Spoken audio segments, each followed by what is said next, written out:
Mesdames et messieurs, bonjour.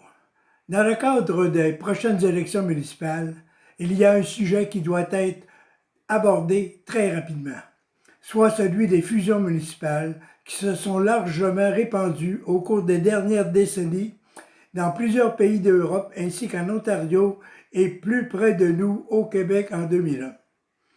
Quel est le constat au sujet de ces fusions après plus de 20 ans?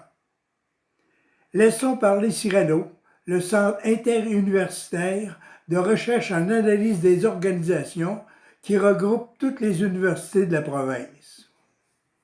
Cyrano a publié en 2020 un rapport qui concerne entre autres les fusions municipales et qui est une synthèse d'une littérature relativement abondante à ce sujet. Voici des extraits de ce qu'en conclut cet organisme. Les fusions n'ont pas d'impact significatif pour, entre autres, empêcher l'étalement urbain, accroître la vitalité du centre-ville ou augmenter la densification du milieu urbain. Il y a peu de gains d'efficacité. Les fusions peuvent contribuer à réduire les dépenses administratives, mais elles n'ont généralement aucun impact sur les dépenses totales. Il n'y a aucune variation significative dans la qualité des services offerts.